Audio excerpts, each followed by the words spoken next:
You're mean, B-dubs. I'm jealous and hateful right now. Don't you want to play No Man's Sky like we can? Haha. B-dubs silently fumes in the corner. Pretty much. Oh, hey, it's episode 19 of the ToonamiGAF podcast. Hooray.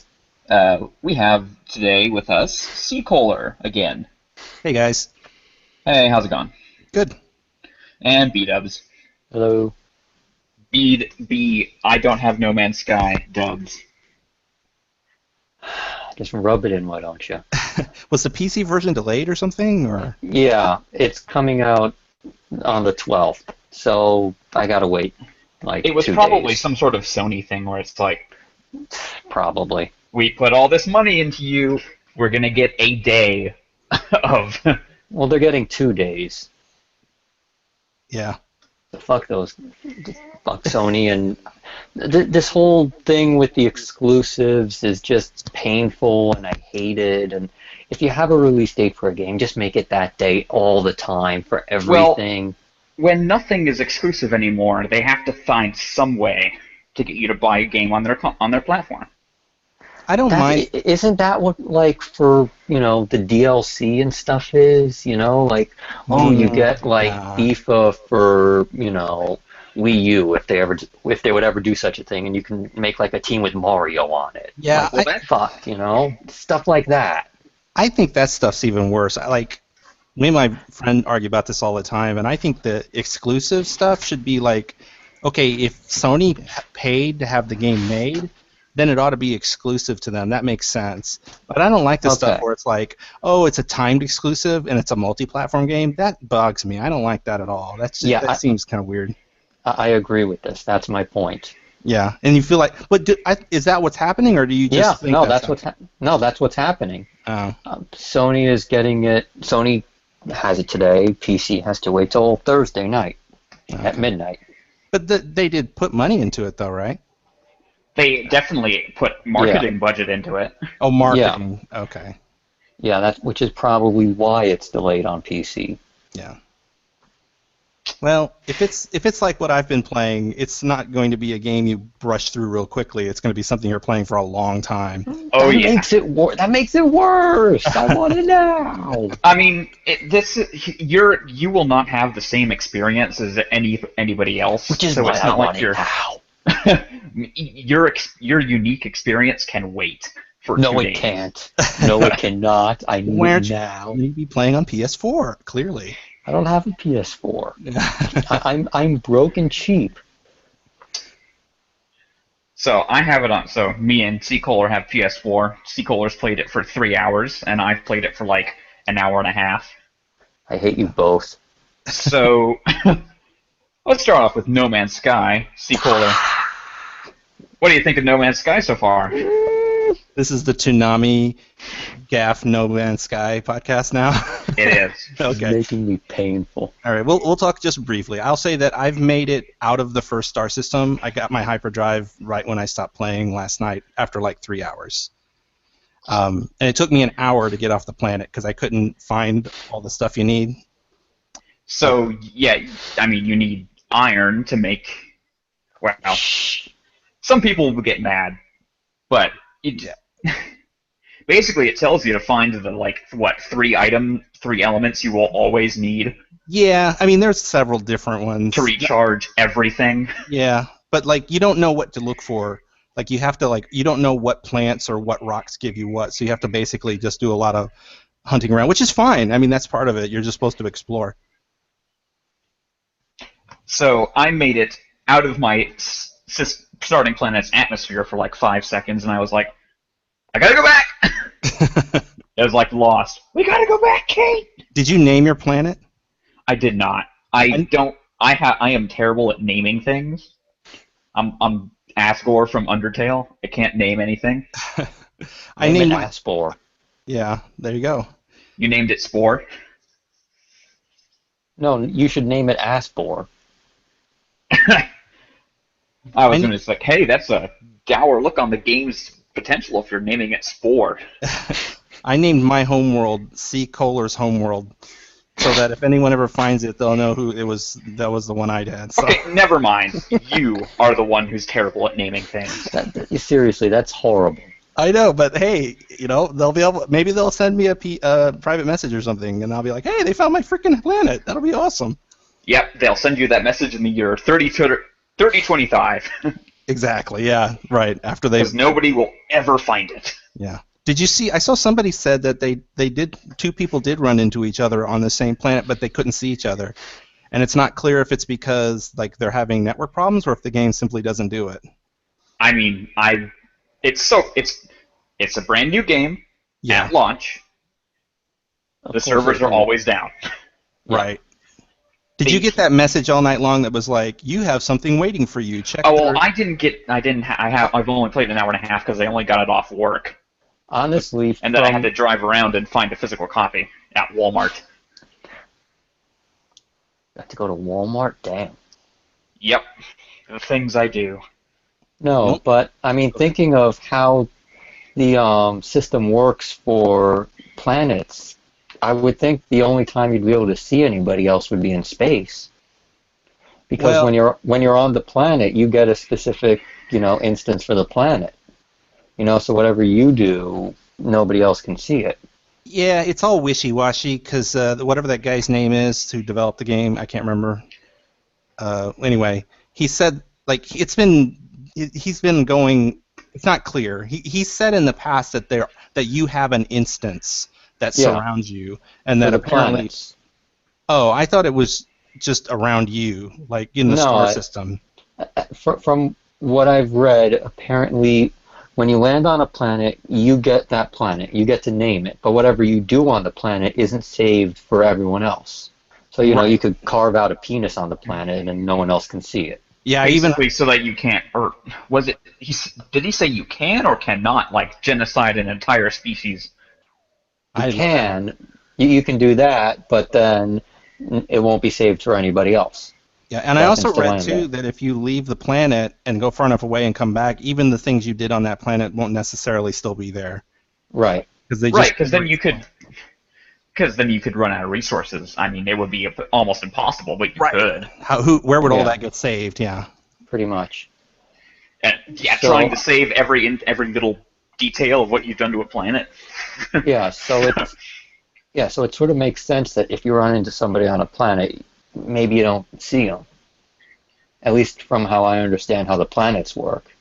Right. I always figured you just bump into them out in space or something. Yeah, it's vague. I always had the opposite impression. I thought you'd just see I think you'd see another person, but you wouldn't know that they're a player. They would just look like an NPC to you or something like that. But I don't know. It's going to be fun because you have no idea what your character actually looks like. It's true. Until somebody, breaks the camera and gets a look. Or you look like that guy on the front of the box. Or ports over a portal gun. And then then it actually turns around and you're Gary Busey. No. That would be bad. Do you guys ever play, I'm an old guy. I'm probably the oldest guy here, so, did you ever hear of Elite? Elite Dangerous? Well, that's the remake. I've heard of Elite. I can't remember. I know that you could do stuff like land on planets on Elite, but because it was, when did it come out? Like in the 90s. So there was late 90s, early 90s. Like early 90s, I guess, mid 90s. It was okay. Well, the original was like maybe like late 80s, and then they came out with Elite 2 Frontier, and that was the one that was really cool because this game is so much like that in that you literally even the space stations look almost the same, and you can go all the way to a planet and land on the planet and then take off again. It was all really crappy wireframe graphics, or it was really simple back then. But it had some of the same stuff where you could literally go, oh, there's a planet over there, I'll fly all the way into its atmosphere and land. So, this isn't new that this game is doing this, but it's doing it so much better.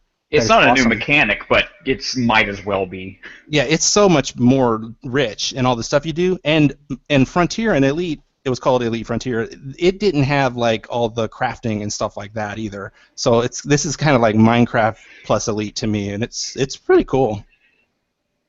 Do you notice the rotation of the planets? Because they keep having to slow it down because everyone complains about it too much. which pisses me off. The planets should spin at a decent clip. I haven't noticed it, but Do you mean that? Do you mean how long the day-night cycle is? Yeah. it's pretty fast. It feels right. Yeah, Alright. I don't want to say it's too fast, but it feels video gamey. Like it feels like, okay, Well, no, I I expected that. I like mean, like, 10 minutes or something. is it like different from planet to planet? I don't know. I've only been on like 3 planets, and Oh. I wasn't paying attention. I haven't left. I haven't landed on anything but my home planet Yeah, you wouldn't know because you're lame. because I take my time and I'm exploring. You don't want to go explore space. There was this little flying. So there's like this flying saucer bug that was on my home planet. It's kind of like it has kind of like a flattened circle body with like a fin that's like the front where the head is. There's no fin, but in the back it comes up kind of like a bowl. And then I fed it some carbon, and it was following me around. Yeah, I had one. I did the same thing. I fed a creature something, and it started pooping out stuff for me.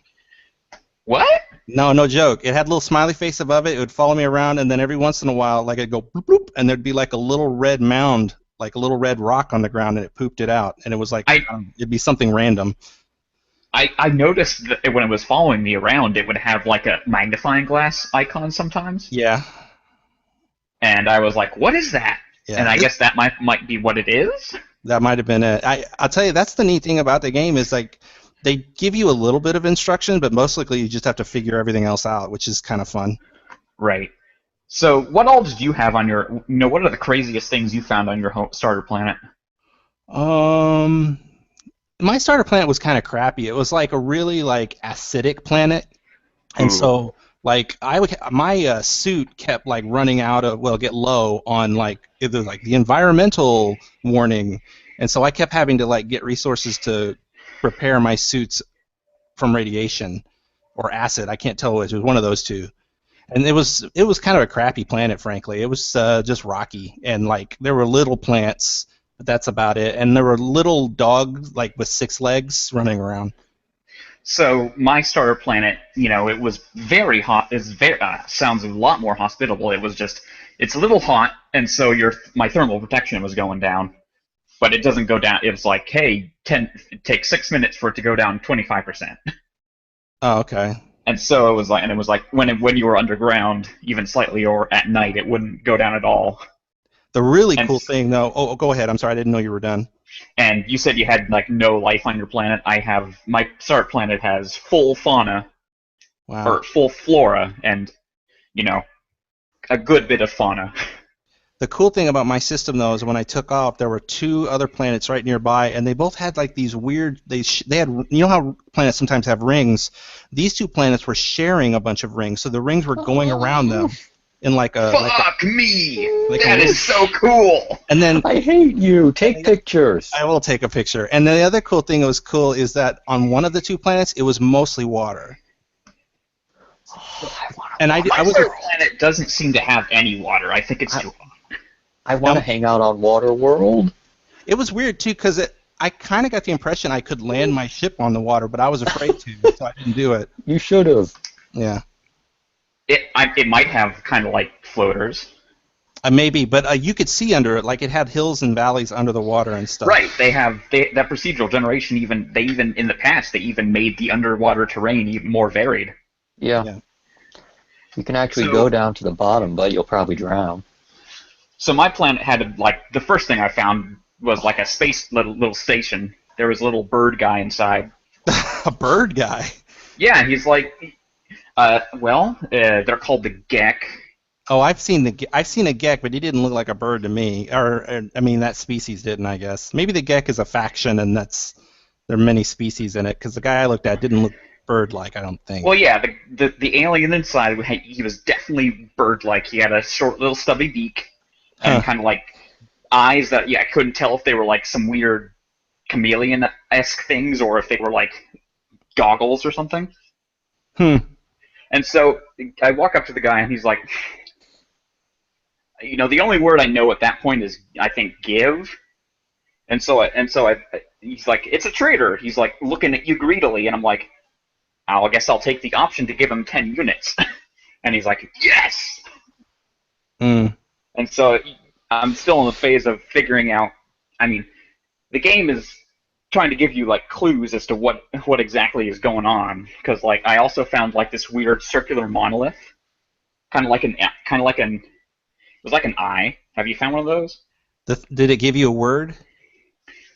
No, it was like a little stone area with where I found it there were three like three of those knowledge No. things around it that give you a word each. No, I haven't seen that. And there was like this big ball with like a cavity in it, and when I examined it, it like either there was this hologram or an actual Gek that was like, "Kill me!" And I killed it, and I got an Atlas word, I think, from it. Weird. When I talked to the GAC, the only word he knew was interloper, and they kept saying that to me all the time. They would be like blah blah blah blah interloper blah blah blah. So blah, shoot blah. him. No, I'm gonna be the old like super pacifist space guy, so I'm not gonna shoot anybody. I know. I'm only gonna. Yeah, I'm not really gonna. I'm gonna shoot at you if you shoot at me. Right. See, I was gonna be Han Solo, and you got to shoot first. You Gotcha. can do that. No, but I'm going through the photo thread because I hate myself, and I need to hate myself more. And there's a picture with this little base underwater, and I'm like, Oh, they can be underwater. Interesting. It's on the second to last page. I think it's 337, post 337, and it's this crazy rock formation, and under it is an underwater base. He probably doesn't have pictures, but I wonder if you go into it through like an airlock. I don't know. There's like a it's little intentional window. that there are underwater bases. Like there's a window, and it looks like there's a door on the other side of it. Oh my god, I want to play No Man's Sky more. Well, let's get through this podcast, and we'll do that. Okay, let's get through this podcast. Oh man. So Toonami this week. We got a goodie, which was our first music video in forever. You mean like a Toonami made music video? Yes. Yeah, that one. Not the lame ones that now we're going to get more of because Toonami viewers are fucking stupid idiots. Yeah, that poll where they're like, yeah, show more bizarre, acid trip music videos. Yeah, No. I was like, why? No. Those things are terrible. I mean, I think part of it is DeMarco's taste in music has gone kind of weird in the last, couple years, which I don't hate, but at the same time, I'm like... My worry is that he's going to be like, well, we're going to do less goodies and more non-Toonami music videos because that's what the people want. Well, I think he just gets those for free, though. Yeah. Yeah, but, they've started changing the bumps less. Yeah, well, I thought that was... I feel like they already started doing more of those non-Toonami music videos. I think he's taken any excuse he can get and not produce less. Well, I mean, with the bumps, he doesn't really have to change them all that much because we've got One Punch Man, Hunter x Hunter, which is still in the middle of Dragon Ball Z, middle of Beat up your on his neck. what? Yep. Uh-oh. Hey, C-Core. I'm still here. Hello. I could hear... Okay, I think everyone's back now. Sorry. What was that?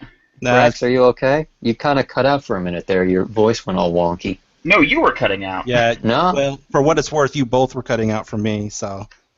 No. Chris was fine. Grex, you got all wonky for a minute. All right, well, we're back.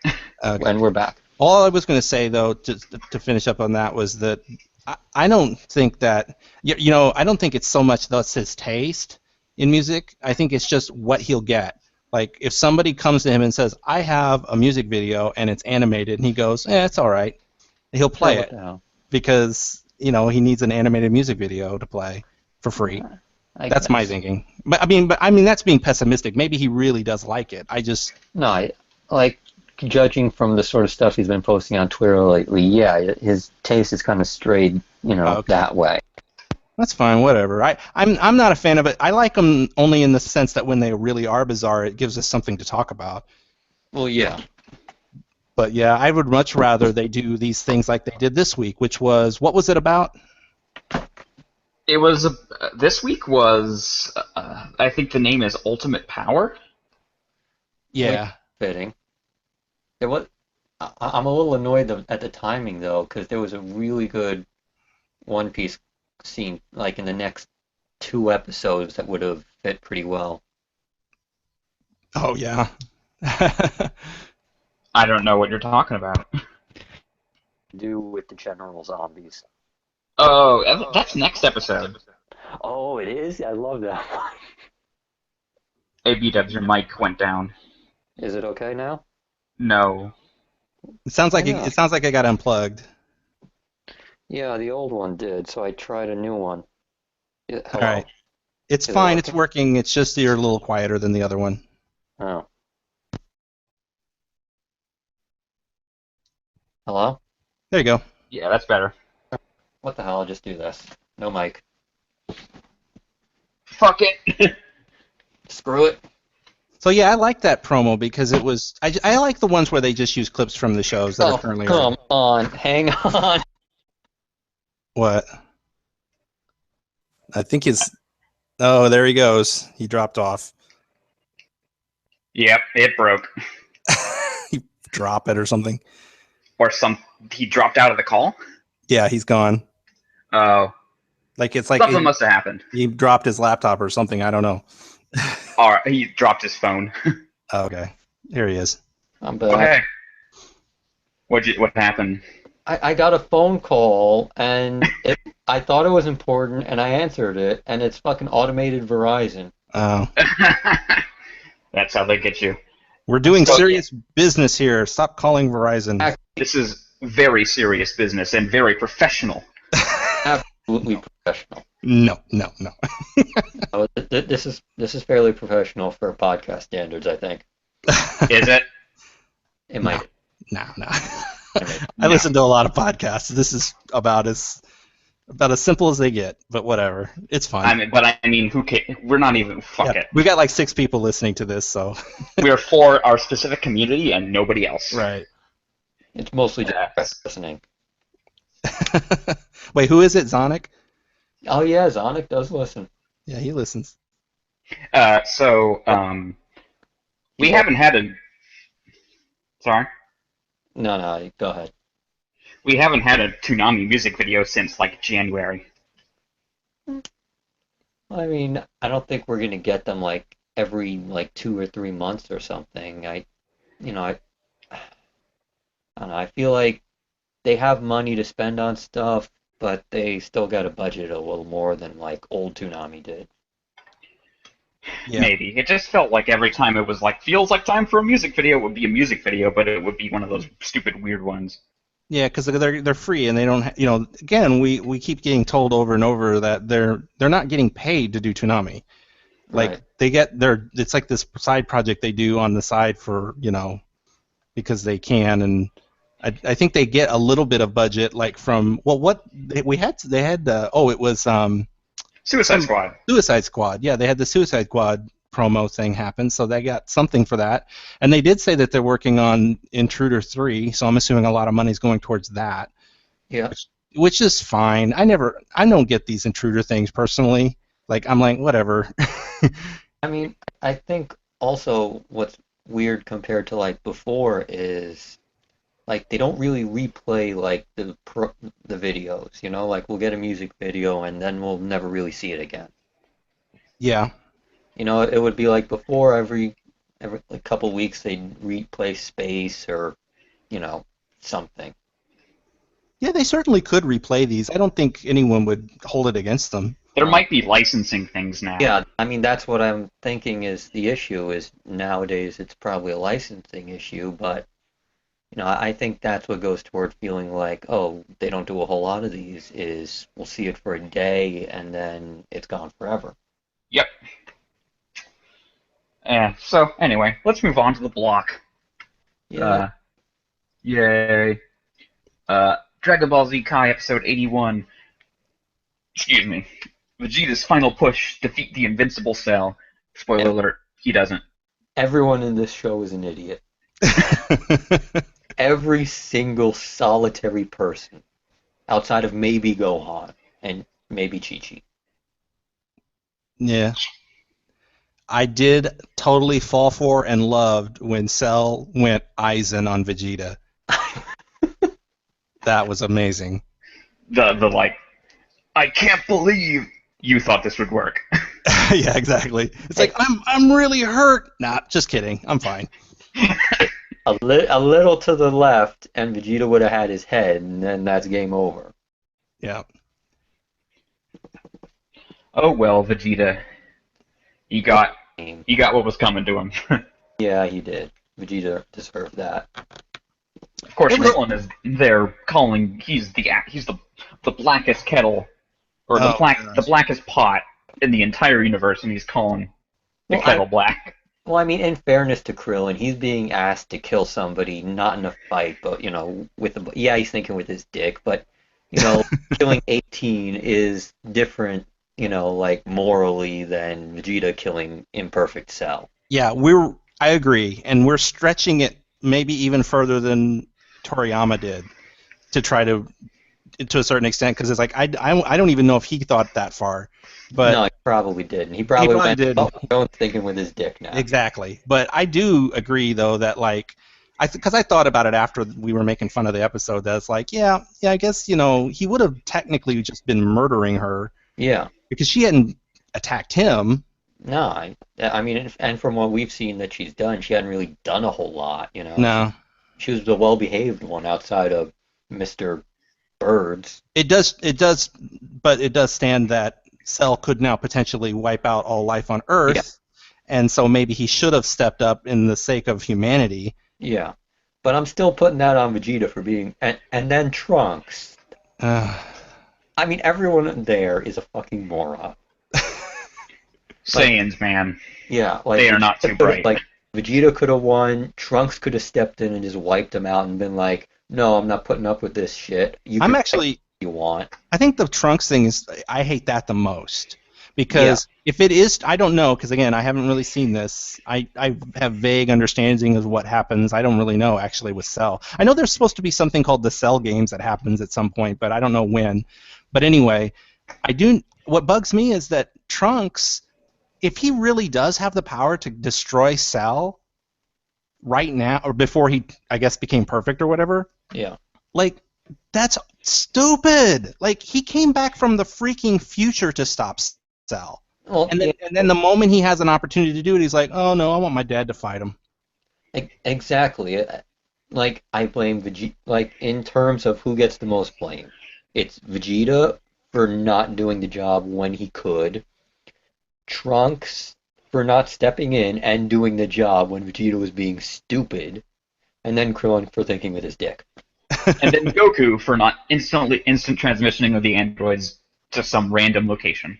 Yeah. Well, I mean, that's way down on the frickin' totem pole. Yeah. Why did Trunks looks a lot like Broly in this episode? Did you notice that? Yeah, a little bit. You got like the big thick neck thing going on. And he's got those shoulder muscles that are like thicker than his chest. There may have been some inspiration there. Yeah, I'm like, each one of his shoulders looks about as big as his torso is. I'm like, what in the name of... I mean, just looking at it, I'm like, really, Trunks thinks this is a good idea? Like, not even pretending that I don't know what's coming next. Just like looking at him being that buff. In what way does that seem like it's a good idea? Yeah. Well, Dragon Ball Z is wrestling, and wrestling is Dragon Ball Z. Yes. And in both of those things, buffness is the point. Which is why The Rock is the best wrestler.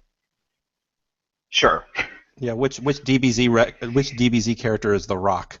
But they're really both Dragon Ball Z and wrestling they became zeitgeist because wimpy little middle schoolers wanted to be preposterous, roided out monsters.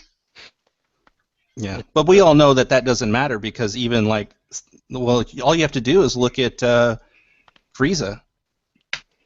Yeah, He's like a little Yeah, but he was green evil. guy. yeah, but he got really buff when he finally went full power. Did he? Oh, I thought he always got. I thought he kept getting smaller. He did. He got smaller, but then he got really buff right at the His end. penultimate, his final form is just kind of a super buff version of his penultimate slim form. Oh, okay. Like he goes from regular Frieza to I can't remember if the not an alien or ridiculously huge Frieza form is second. It's that weird dragon Frieza thing that he had. Yeah, the alien. Yeah, I liked that one. Mm-hmm. So for some reason, I have this vivid memory of some sort. It was probably codenamed Kids Next Door, and they had like this Dragon Ball Z parody episode where like not Goku was fighting like this 5-headed dragon thing. Yeah. Is that from a movie? No, I think that was just a random episode. Because I remember this being a Dragon Ball Z thing, unless Yeah, it was five-headed secretly a dragon. Dragon Ball GT thing. If you're talking about a 5-headed dragon, you might be thinking of Tiamat from Dungeons and Dragons. No. Okay. It's a weird memory that I can't quite place. No, I hear someone looking it up now. Yeah, that's exactly what I'm doing. While you're doing that, one other thing I want to mention. Found it. Okay, go ahead. Okay, it was, yeah, apparently number 4 versus weird Frieza thing. And shot laser beams and stuff. I swear to God, it looks like Frieza, but with 5 heads. I was like, third- that must have been the ending of the Frieza. Yeah, But apparently they just made that up for the show. Yeah. No, your memory's been vindicated. I mean, it was a very vivid memory. I also have a memory of there was a scene of Goku and Frieza fighting where they like blasted away the ground so much they were standing back to back on like a super tall spire. And then decided to go off to like another fucking planet to fight. And I'm like, I don't remember that. I remember it very clearly for some reason. Jeez. And I didn't watch Dragon Ball Z when I was a kid. It was just random stuff I caught. That's just random stuff. Well, Yeah. one thing I don't want you guys to tell me what's going to happen, but one thing that has thrown me for a loop in this, watching DBZ now, is that like I am kind of still flabbergasted that 18 is gone, because I'm pretty sure she comes back, but I don't understand how because she's been absorbed. So I don't want to know, but I'm just it surprised me. There's a very simple answer. Well, I think I know what the answer is, but I'm like I didn't expect it. Like I thought she'd be fighting along with the rest of them, but she's I guess just out of the picture now. Yeah. Interesting. At least for this arc. Yep. Anyway, One Punch Man, Episode 4, The Modern Ninja. Excuse me, I'm sorry. I didn't punch you in the balls. Your balls ran into my fist. Sonic and Knuckles. And that's actually what happened. And we got to see Moomin Rider, Moomin Rider! who is, I know for like people like Seda and other people who might listen to this who haven't seen One Punch Man, Ryder is a dude. he's like a cool character who actually seems like a joke, but he's a pretty cool character. He's got the heart of a hero. He does. He rides for justice Without a license. without a license. I love the scene when he just rides up to the Paradisers and before he gets off his bike, he's just standing it up. It's erect. Yeah, he's just on the ground with like blood coming out of his nose. Pretty good episode. I'm still not. Saitama's voice still is kind of hit and miss with me because like when he's doing the kind of normal Saitama sort of like, hey, what's going on? Like his kind of monotone tone voice. Yeah. It doesn't sound like. I don't know what it is. I can't put my finger on, but it's like he's not funny. But when he gets excited, it's hilarious. So it's like I wish he could fix one half of that and be perfect. Well, I mean, he's supposed to be really bored most of the time. Yeah. I mean, I guess he was like other people have said, like he doesn't sound dopey enough when he's monotone. He just sort of sounds like a normal person, I guess. But it's not terrible. As sounding dopey, I always just took him as like he's supposed to sound bored. Yeah. I guess well, maybe it was the look, Japanese that did it. sub only fans, Well, I they think watched they this know one. what they think they can tell how good voice acting is in in a language they don't speak, but they can't. Yeah, that's true. Can't deny. So that one guy was just Donald Trump. Yes, it was. Yeah.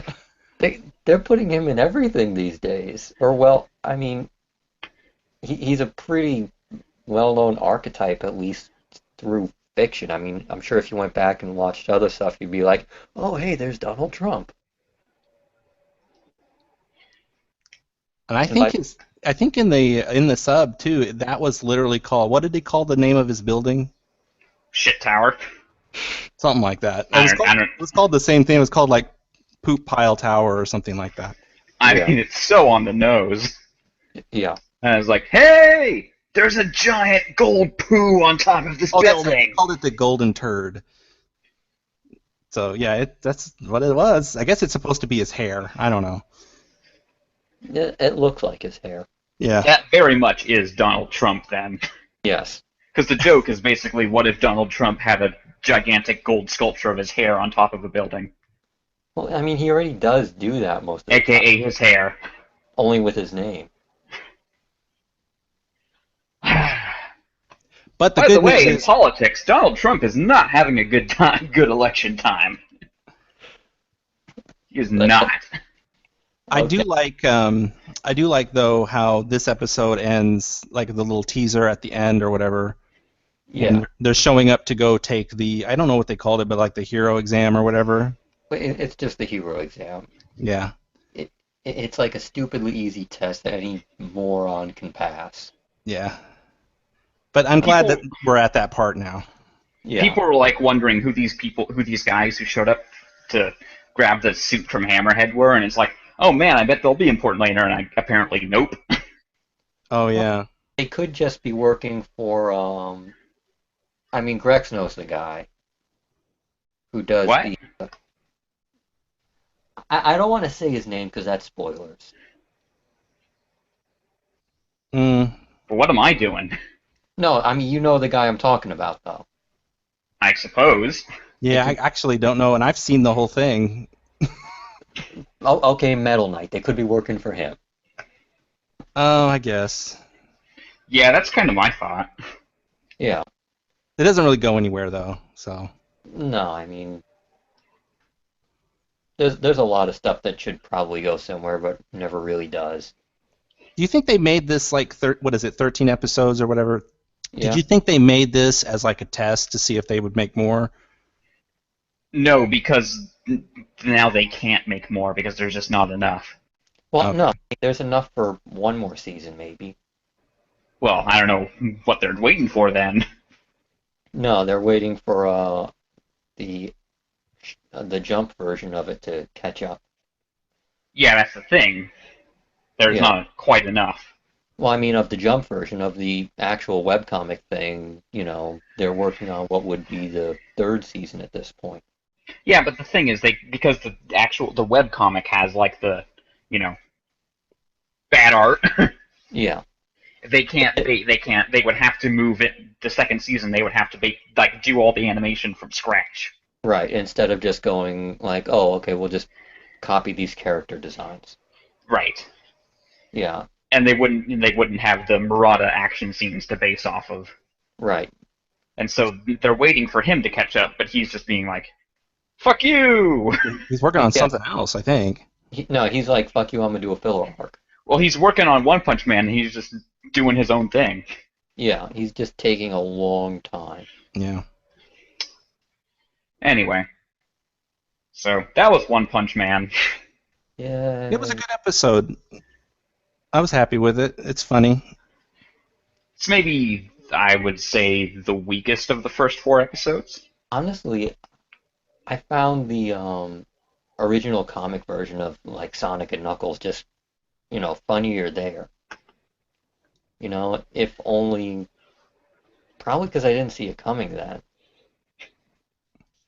I guess it's not the sort of gag that works, perfectly once you know it's coming.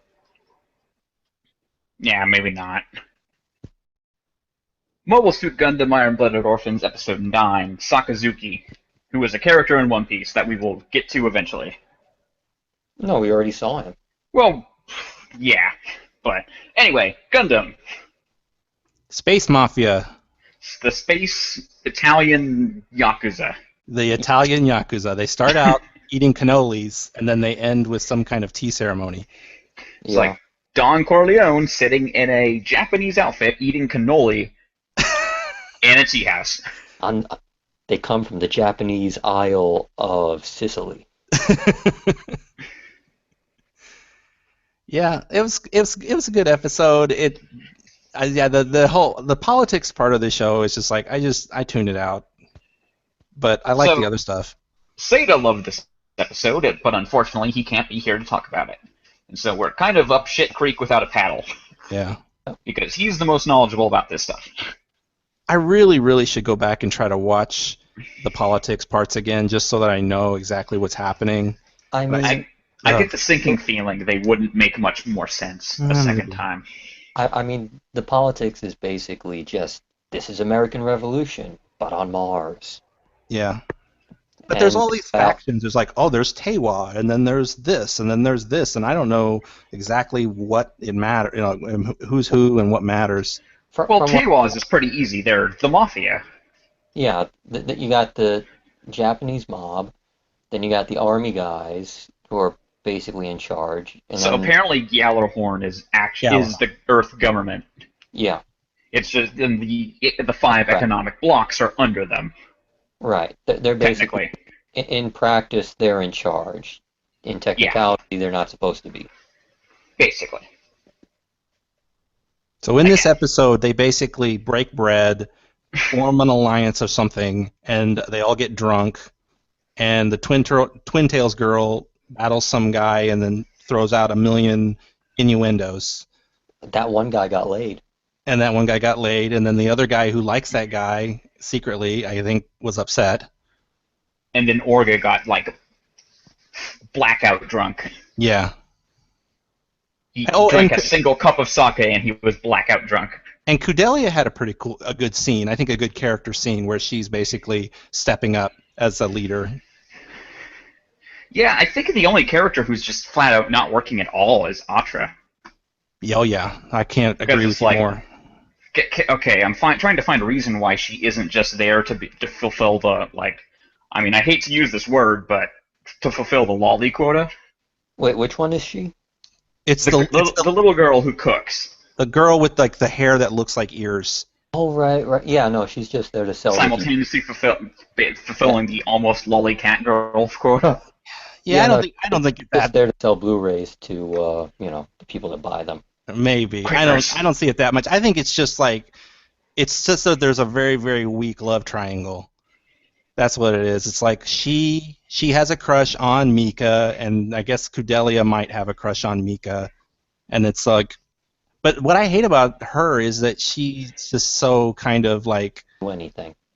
Yeah, she's just one of those characters that all she cares about is impressing a guy, and it's like, I don't think Kudelia has a crush on Mika. I think there's just some chemistry there that they do and don't acknowledge at this point. I think she's blushed once or twice when he's been around. That's about it. Well, it wouldn't be Japan if they weren't blushing at each other. Yeah.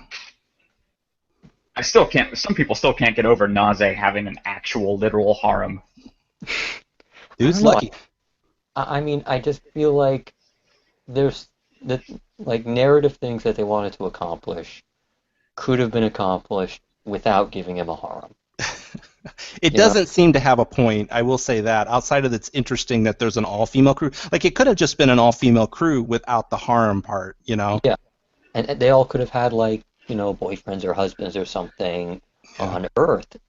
and then there you go. It solves the issue of, pairing up. Somebody posted a picture in the thread that showed like that whole crew standing in a row, and one thing I noticed is that 4 of the girls were holding a baby, and those babies vaguely looked like those girls. So it Mhm. looks like he's gotten 4 of those girls pregnant, and then I guess the rest don't have any kids. Just Or for the record. I believe some were said to be like they're in school Oh, really? on the the whatever On Earth and whatnot. station the Tewaz thing is on. Oh, wow. So it's much more. He's gotten way more action than I know. Okay. Yeah, no, Yeah. he's been busy. Yeah, no, I still stand by that when shit really hits the fan and the show decides to kill off a lot of people very quickly, it's going to be mostly them oh, definitely. because they're easily the most expendable. Oh, Plus, yeah, and then that reminds me of another scene. But go ahead and finish what you're saying, B-dubs. yeah, plus, I mean, if you want to tug at the heartstrings, oh, the mothers with the babies, let's kill them. You Yeah. know, it's the sort of thing. It's like if you want to make somebody feel sad, but you don't really want to put in the work for it. There'll You be know, a shot of the nursery on fire. yeah, exactly. That's how you do it. Yeah. You blow up the ship with the women and children on it. They won't necessarily tell it. They won't necessarily say that kids died, but they'll like leave it to your imagination. Like you'll know because there's a nursery with babies. Like they spent like 5 minutes a couple episodes ago in there, sort of establishing, hey, there's kids on this ship. There was also a scene in this episode that I guess it's worth noting is that like Cudelia's like personal assistant woman or whatever, like she gave her like a BFF bracelet or something, and then she had like kind of like a pensive like moment where she's like, oh, I don't know if I should have gotten this. I think it's more hints that maybe she's a spy or some kind of double cross going on. I mean, all of her scenes so far have been, I am definitely not the traitor. Yeah.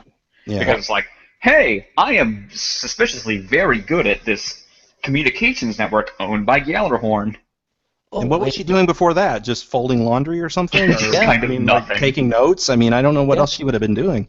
No, I mean, if this is like American Revolution, the anime, which it really does look like it is, Cordelia is Washington, and then she is totally just, oh, fuck me, I just blanked the name. I had it a second ago.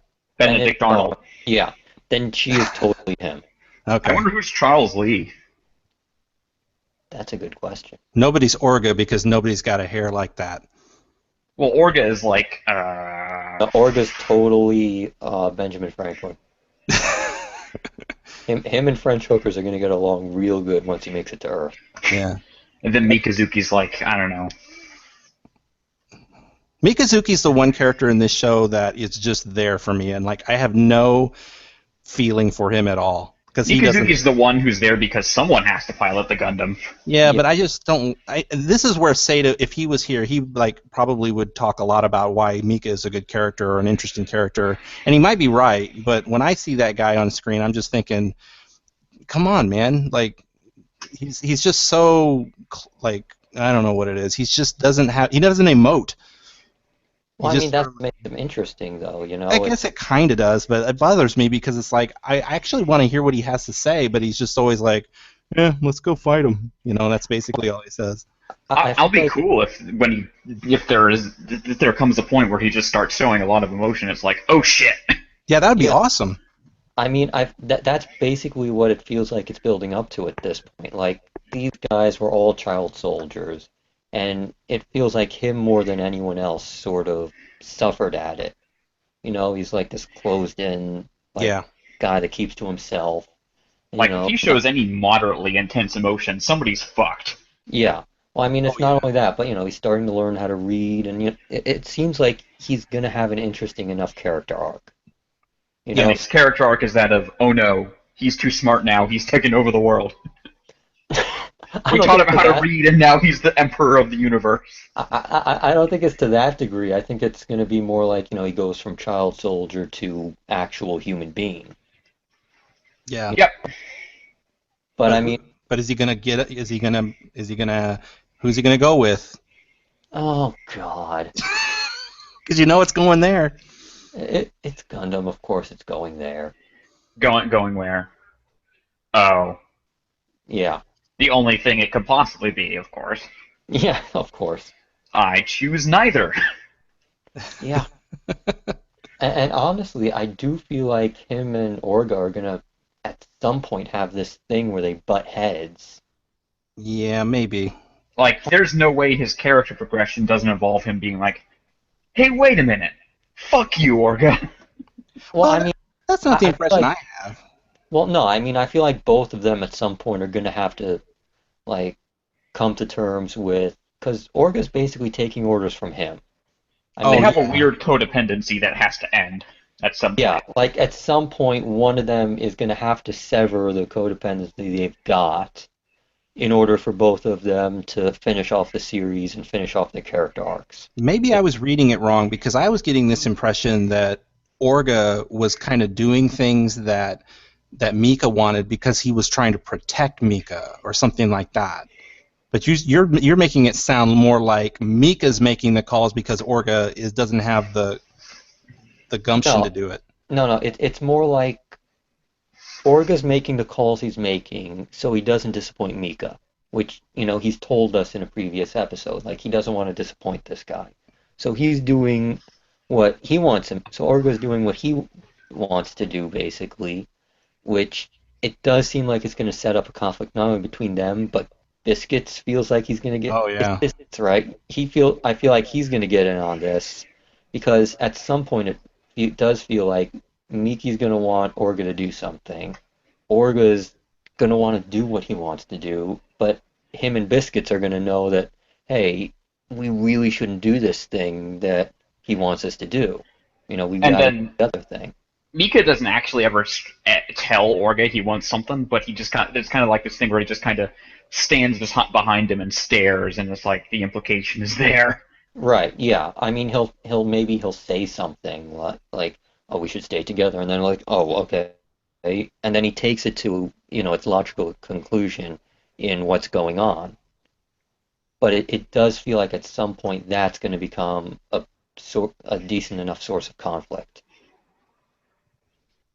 Yeah, I mean, it has to happen. I mean, does it happen? I don't know. I've never seen I this. don't I don't know. know. I've I don't seen know. half of the first season, and I can tell you it hasn't happened in that span of time. No. The opening sequence to the show would be a big twist then because it always shows them like doing the bro stamp thing where they hit each other's Well, I mean, they can hands. still be bros and still, Like you're just saying they'll have an argument then make up.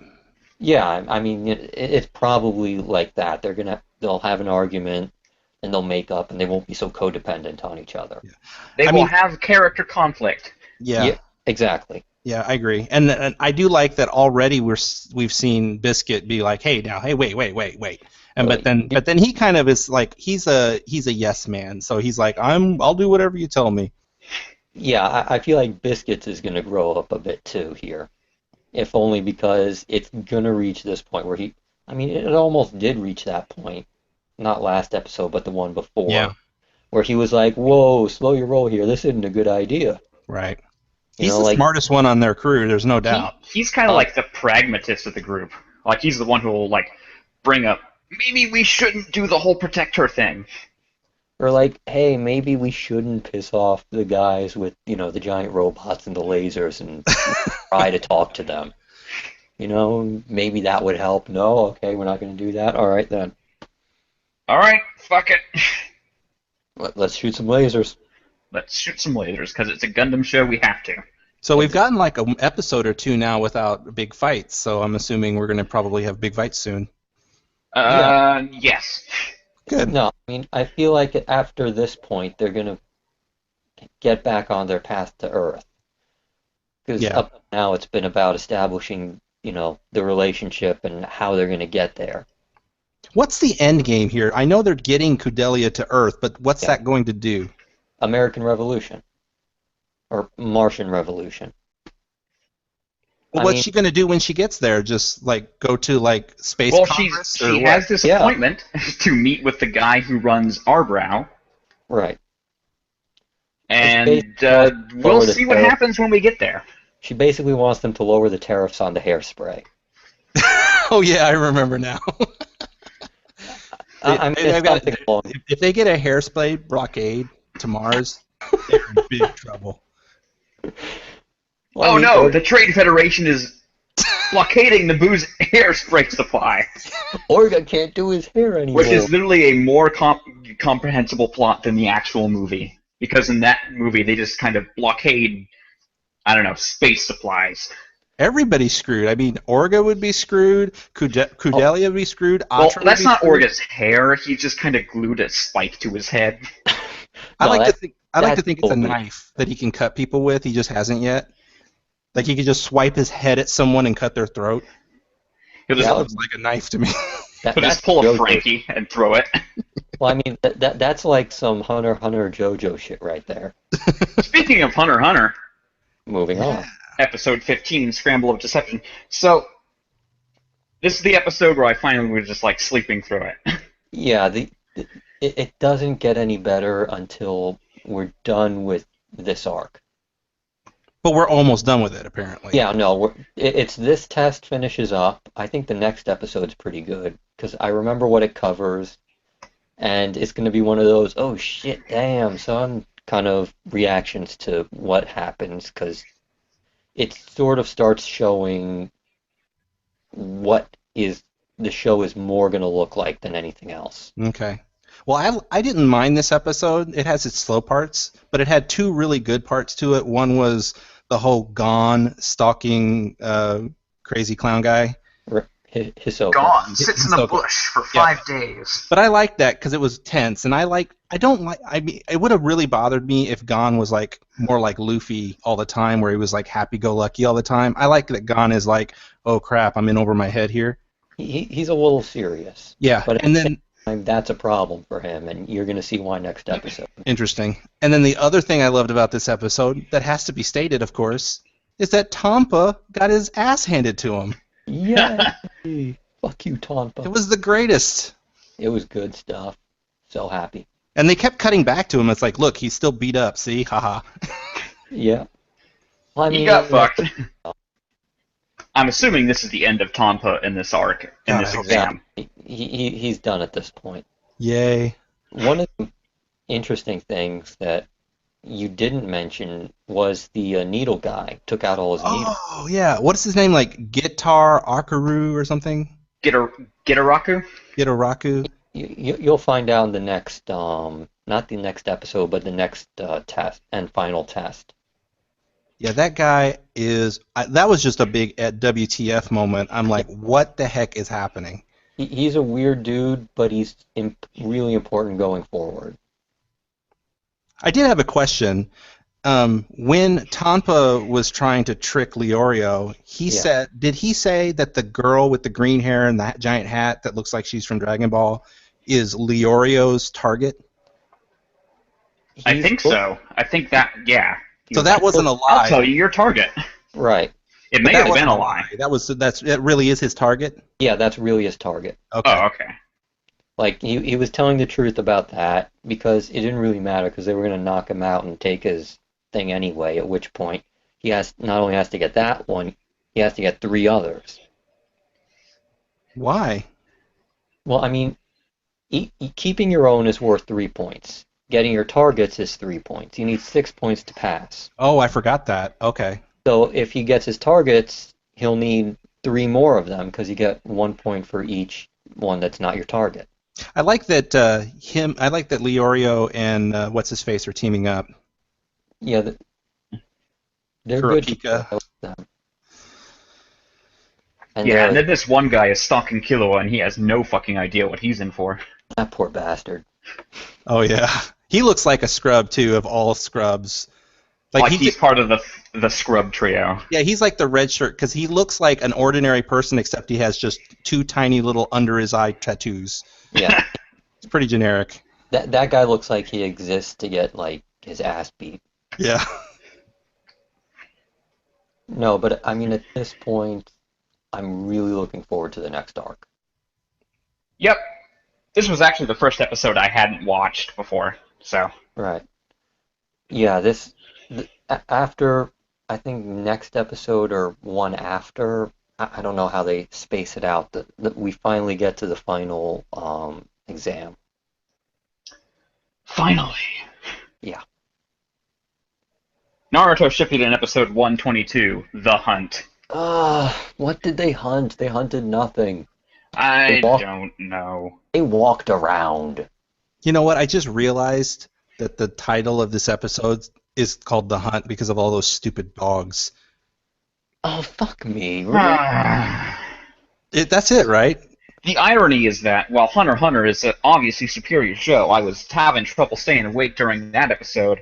But this episode I had no problem because Naruto, for some reason, is the easiest show to make fun of on this block. So you guys have seen lots of Naruto, right? Yeah, I've read I've read the whole thing. Okay. So just explain this to me as someone who's like not seen a lot of it. Why are there all these dogs that talk? Yeah, no, Kakashi has talking dogs. That's just Because it's one of Kakashi's skills. It's a thing. he summons talking dogs that like they're bros. You know, if Kakashi gets bored, he wants to go out for a drink. He summons the talking dogs. They go chill. I mean, So- it's probably the same thing as the talking toads. Yeah, no, it's exactly the same thing. Okay, but where are they coming from?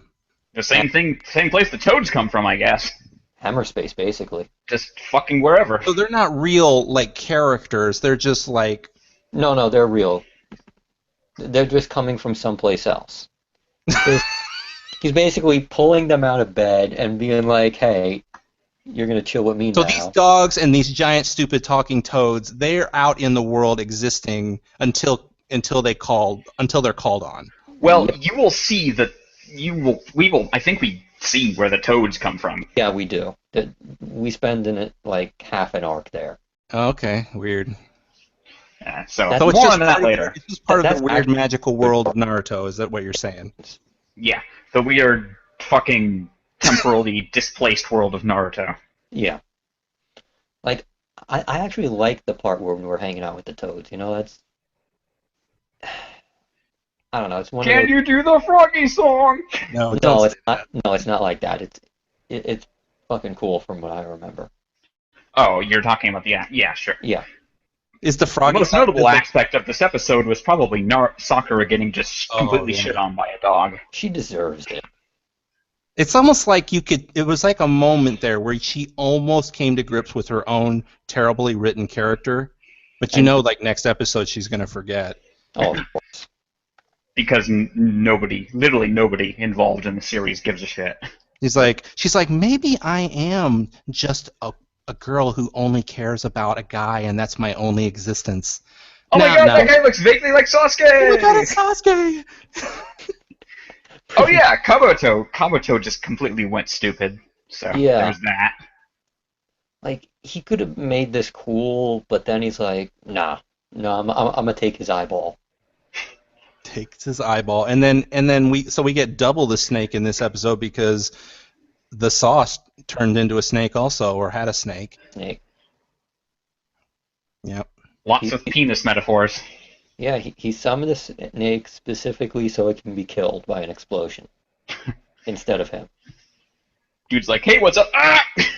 He's kind of a dick to like the talking snakes. Well, you don't even have to say the last part of that sentence.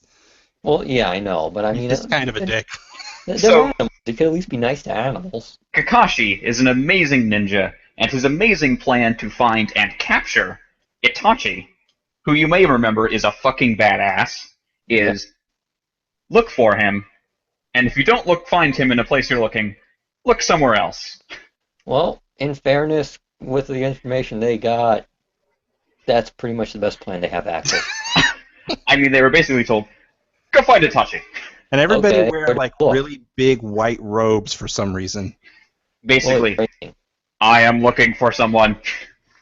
That, I guess that's it was. their, Oh, go that's ahead. their I'm looking for someone robes. Yeah, I mean, it did. I guess maybe keep Sakura from being noticed by the other female character who is also lusting after a guy. But she has no idea who she is. Oh, okay. But I thought maybe Damn. her outfit would like reveal that she's No, they don't know each other. okay. I would think They- the headbands would do it, but you know, They've never met before. nope. But you'd think she'd recognize the headband at least. Well, it's like, hey, they walk around with the headbands in the open all the fucking time. Yeah, well, I mean, I feel like, oh, it's these guys from, where the guy I'm lusting after his dick is from. Maybe I Well, should go tell him. I mean, I'm assuming they're in the Land of Fire, and it's like, oh, it's a leaf ninja. Well, I Okay. mean, They're they in the still Leaf Village, get right? caught. No, they're out. They're in like the non-leaf village area. Yeah. Well, I mean, I assume they're trying not to get caught at this point, so knowing, oh, there's guys around here, maybe we should be more careful. Yeah. I kind of thought that they were wearing the robes just to be like, to try to conceal that they were Leaf Ninja looking for someone. No, But I that's don't know. looking for someone robes. Yeah, that makes Or sense. looking for Instead, it's they like, decided to look like weird people walking around. yeah, it's like when, the Akatsuki wear the black and red robes. Those aren't special robes. Those are just the I'm gonna go be a terrorist now robes. Those are look at me, run the fuck away robes. They're the robes that they wear when they want people to know who they are for some reason because everyone recognizes them. Yep. They're like, you are the Akatsuki. I recognize that pattern. That's because that's the robes they wear when you are a terrorist. You get issued them by all the villages. They just pass them out. They're like, oh, you want to be a terrorist now? Okay, please wear the robe. So I was really proud of myself when I made the acquiring birds joke. I didn't get that. Have the you joke? have you ever watched DBZ Abridged? No. So Oh, in yeah. that series, 16 has like this running gag where A robot. Android 16 is he really loves birds. And so this one line is really funny off screen in like the episode where they first meet all the Z fighters for the first time. He's just like, acquiring birds! Because he's a robot, get it? Yeah, I get it. And then Jugo is wandering around doing the same thing, and it's like, he's acquiring birds! Okay. Seda said that the next episodes could be really good, though. Like, he said it's animated by the guy who did like Wasn't a it? really good I one. believe it was the episode after the next one. Well, one of the upcoming ones has pretty good animation from what I've heard, and it's a decent enough fight from what I remember. So there's the potential of, oh, hey, we're not bored for, long. Yeah. It'll actually be worth staying up and watching for once. One Piece, episode 356. Usopp's the strongest? Leave anything negative to him. He's always negative. So some people just can't stop themselves from overthinking a joke. Mm-hmm. Well, Yeah, what? I'm one of them. I will defend this plot device, even though I do agree that it is a bit stretched. I do think it makes sense. He's just always negative. He's not negative in the sense that he wants to die. He's negative in the sense that he's super pessimistic. Right. Which, I mean, it does seem like a decent enough defense against, because those, ghosts not only, turn you negative, but really pessimistic. It's like, oh, I want to be dirt, even though, oh, I can beat this guy, and then you think, oh, I want to be dirt now. I want to be the worm that crawls in the dirt. I want to be the poop from the worm that crawls in the dirt. Yeah. He just is able. Usopp is just operating on a whole other level. He's operating on the level of no one that Perona's ever encountered. Like, there's pessimistic people I'm sure Perona's thrown ghosts at, and they've gone, "Oh no, this is terrible." But like Usopp, he's down all the time about like this. Everything is going to go to crap, and so her ghosts just don't do squat to him. They hurt him. I mean, you can tell it's like taking a toll on him, but he's able to overcome. I forgot, I think the negative ghosts themselves were like depressed. No, that's next episode, actually. Ah, shit, I just spoiled a joke. Oh, damn you. Fuck. All right. By the I wasn't way, paying attention. I won't. There's no spoilers here, but I think I said in a thread that the next episode of One Piece is one of the best-looking episodes ever animated. It's amazing. I don't know if you guys remember it, but like for some reason, the animation quality in the next episode is like amazing. They really wanted It's a new to direction. highlight the destruction of the general zombies. I don't think so, but The general zombies get into a fight, and it's a big deal. All right. But Said nobody ever. it's really weird too because like it looks like it's almost like Toei has like a film team that does their movies, and they were like, hey, why don't you do an episode? And so they did this episode, and it looks like what you might see in a film. Well, And then the very next episode is right back to the traditional stuff that we normally get. No, basically from here on out, they rotate their directors, and they have some that are really good animators and a bunch that aren't. So, like, going forward, a lot of the fights will look really good, if only because, they cycled in the good directors for animators for it. Usopp versus Perona is actually one of my favorite fights in this series. It's hilarious. It's great, and it's going to be here for a while. We're going to have it for like a month, which is awesome. Yeah, it's great. It's that, and then we got Chopper fighting Hogback. The irony is that when Usopp actually has a legitimate fight, it's usually pretty good. Yeah. Well, I mean, even when he doesn't have a fight, whenever he does something, it's usually pretty good. Yeah. Yeah. The good thing about Usopp's fights are that they're not about like strength. It's more like tricks and stuff like that, which is cool. Yeah, it's him basically outthinking the other guy or tricking them or something. Yeah. And we've got Luffy staring at Moria. Yeah. And Moria has not given a shit for several episodes. Yeah, he doesn't give a crap. Toe to toe with one of the 4 emperors, so what's he got to worry about in this? Yeah.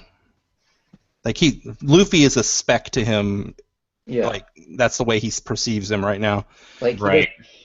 He fought Kaido. He doesn't care about any of this shit. Yeah. And then we've got Frankie and Zoro facing off with Ryuma trying to help Brook. Well, I mean, that's mostly going to be Zoro. I think everyone knows that. Did they even get up there this episode? Yeah. Oh, I forgot that. They're at the end there, yeah. Yeah. All right. Well, Brook's shown himself he just can't beat himself, so. Right. Or maybe I am. Am I? Yeah, I think you're an episode ahead. Am I ahead? Next episode. Dang it! All right, so they're on their way there. Yeah, they're on their way. They're on their way there. Okay. Everyone has to deal with Oars, who is running around acting like Luffy. Acting like a goof. Meanwhile, Absalom still sucks. Oh god. He is a very creepy dude, and he stinks. And I hope someone kicks his teeth in. It is notable that Absalom, literally of all the secondary villains in One Piece, like the henchman of the main guy, Absalom is like by far the least liked. Yeah. Yeah, he's just a nobody. He's a dumb character. I mean, like straight up, even the more non-notable fishmen from Arlong are like miles better than this guy. And even the fucking nobodies in Fishman Island are like, well, they weren't actively terrible like Absalom. The pigeon from last arc was better than him. Absolutely. Not the pigeon man, the pigeon itself. I mean, that pigeon looked fly in that suit. Pigeon was interesting. Absalom is just some guy who, for some reason, decided to put animal parts on his body and then wants to marry Nami. That's it. That's his whole thing. He's kind of a rapist guy. Yeah. That's kind of one of the weirdest last shots in a One Piece episode. That was really poorly done. Yeah. It was just him trying to kiss her. The story of Absalom, poorly done. Yeah. Yeah, unfortunately, I'm sure, if I remember correctly, we'll have to deal with an episode or two of him, so... If I remember correctly, Absalom lasts way too long. Well, I mean, he spends that entire time getting his ass beat. True. But it's also just having to have him around. Well, it is a humiliation conga for him. Yeah. But it's a way too long humiliation conga. Well, at the very least, it should be good for us, because, like, we all hate his guts, and we're just going to see him humiliated over a course of a couple of weeks. And I don't think it's spoiling anything to say that, like, all these battles are going to be taking place at the same time, which is pretty normal for One Piece. So like there might be an episode or two here where we just spend all that time on one fight, but most of the episodes are jumping around each episode, Yeah. So which is good. Luffy apparently has a very averse reaction to plates. Those plates are dangerous.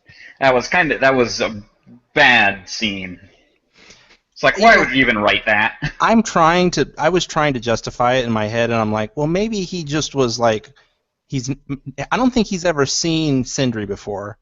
So was he like, he's like, well, what the heck is maybe he was just more dumbfounded than anything. It's like, just dodge. Did you just try to throw plates at me? Yeah. Do you know what I can do to you? I mean, it certainly wouldn't have stopped him for real. I mean, I think it just surprised him. This dude, all the way back in like the third arc, took a spinning circular blade to the back of the head, and he was like, "This sucks. I'm angry." And now he can't deal with a plate. I mean, like a huge part of the boat fell on him at one point. Like, yeah, no, I'm good. You know, he can do this thing called like second gear. I mean, like, I don't think plates are going to hurt him, but I would be willing to believe that, you know, he was just like, what the heck? What's this zombie girl doing? And that just stopped him for a moment. But then Chopper's like, go ahead, Luffy, I'll take care of this. And I'm thinking, Chopper, he doesn't need your help with Sindri. He could waste both Sindri and Hogback in like 5 seconds. I'm pretty sure, yeah. Or less than a second. I think he didn't want to attack Hogback because he wanted to give Chopper a fight. He wanted Chopper to get his revenge on Hogback, which I don't think he knows anything about that. No. He's just going straight for Moria. Yeah. Well, that's true. He figures out who he's got to find, and then he just runs straight at him. His answer to everything is, go find the guy who's in charge, punch him in the face, until he stops doing the thing. In this case, he wants to kick his ass. Because he said that like 6 times now. I'm going to kick his ass. Well, yeah, his plan is always kick bad guy's ass. Well, no, I mean, sometimes he sends him flying. Sometimes he does want to punch them, too, not kick. Well, I mean, half the time it's, I'm going to send that guy flying. And then it's, I'm going to kick his ass. Yeah. So the upcoming Usopp, or Chopper versus Hogback, and, you know, Robin's there too, and so are the other zombies, fight. I feel like Chopper's just going to waste this guy, you know? Like, well, you would be wrong. I know how the fight goes. But I mean, I'm like, whatever. Yeah, even, you know, just regular Rumble Ball Chopper should be enough to waste these fools, but, you know, Chopper often, he's one of the main jobbers. Really. That's his, you know. Yeah. Even then, it's always Chopper. I don't mind I don't really remember much about what happens here, but with Chopper. But I felt like it was more just like, it seems like there's a nice moment in this coming up with Chopper's whole ordeal, and I actually do remember that. It's worth it for that. It's not good as a fight, but it is good as a character conflict. Right. Exactly. Yeah. Also, I do want to say one other thing about the Perona Usopp thing that I'm pretty sure of is that when Perona freaks out that Usopp didn't go down, and then she says, "Do your best, don't give up," trying to cheer him up. I don't think that was a ploy. I think she's literally just like legitimately felt sorry for him. What's that? She feels bad for him because he's that depressed. Exactly. Yeah. Like somebody in the thread was saying, no, she's trying to make him lift his spirit so that her ghost will work on him. No, that's way overthinking. Yeah, I think so. I think she just legit cannot believe someone can be that negative, and so she's trying to cheer him up.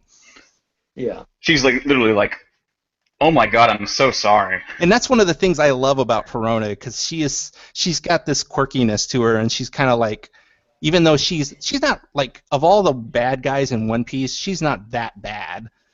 And so this is one of those things where she's like kind of playful. I like it. Yeah. Anyway, that's all we have for tonight, I think. Cool. Unless anyone else has anything else. I thought it was a pretty good week. It is. Yeah. Oh, Seacoler, give us your thoughts on JoJo for a second. Oh, wow. Yeah, I really don't know much anything. I haven't seen it. I know Oh, you guys are gonna love it. I'm sure that it's gonna be awesome reactions from me. I will admit I have seen the openings and the endings to the show, so yes, I know about Roundabout and all that stuff. And I do know that the show is about like I know it's about like people doing crazy poses apparently, like being like over the top, and then Also, Dog Rock. yeah, and everything's based on rock, like American rock. Like people have like there's a guy named Dio and stuff like that. Yeah, That's all I know. that's all you need to know. That's Is all I need to know. Yeah. Dog Is Rock. it a funny show or what? it can be funny. It's mostly very manly. Is it It not? is mostly it is very over the top in every aspect. Is it supposed to be funny? It's usually when you're laughing at the show, you're laughing because it's trying to make you laugh. Okay. I feel like some of it's also unintentional. Like with I mean, the some of it is just so ridiculous, but of course. Cool. there's rarely a scene in JoJo where you're like, when the show is clearly being like, take this very seriously, and you're just laughing. See, my favorite shows on Toonami are the fun shows. The shows that are willing to be funny and then also have serious and awesome hype moments. You So will like, love JoJo's Bizarre Adventure. right, because that's what I want to hear. Because like, I love Kill la Kill. I love Gurren Lagann. I like those shows that are like One it's Piece. One Piece. They're funny, but then they have these moments when it's tense, and they have they have awesome battles. Mhm. If it's like that, I'm all in. Yep, you're gonna love JoJo. Sweet. Oh, Anyway, I wasn't here last week, so I just want to say, why the fuck are they doing a live action SAO movie? we will not mention that horror. Because Hollywood, for some reason, is on this. They've realized that there's this treasure trove of Japanese properties over there that nobody's touched, right? Yeah, and they can turn it into movies. And they're like, oh shit! Like, So they're making a Death Note movie and they're making an SAO movie. yeah, I think Netflix is making the Death Note movie. Netflix is doing Death Note. It looks horrible. Someone else is doing SAO, but they're putting a really shitty writer on it, so it's got no chance. A Detective Pikachu movie got greenlit. Yes, it did. Oh boy. Did you see that new Pokemon? It's literally just a possessed sandcastle. That is awesome. Do not trash talk that possessed sandcastle. I'm not. I love that stuff. It is awesome. The only one I've seen is the one that looks like a palm tree. You mean Yeah. Executor Lola form? Yeah. I guess. I don't know what It's it's just, called. it's Executor from the first games, Only like the weird, fern guy with 3 heads. he was a palm tree. In Alola, he just straight up goes full palm tree. Okay. He's like 35 meters tall. My best friend wants me to play because I don't remember. I played like the first 2 or 3 hours of a Pokemon game ever. I think it was XY, and my friend is like full in on Pokemon, regular Pokemon games now, and so he wants me to play the new Sun and Moon. So now I'm gonna have to learn all about my Pokemon. I don't know them. Well, I mean, they're changing a bunch of stuff, so don't worry about it. I mean, it's Pokemon. They will hold your hand. Yeah. Oh, somebody's phone's ringing. That would be B-dubs, and it's time to go. Oh, I keep getting freaking likes on Twitter. The problem here is that you have your phone set to buzz when you get a fucking like on Twitter. Like, how fucking It happens too often. full of yourself. I don't know how to turn it off. It's called settings. Notifications. Don't be jealous. He's a popular guy. Anyway, that's all for this week. We'll see you next week on the ToonamiGAF podcast. Goodbye.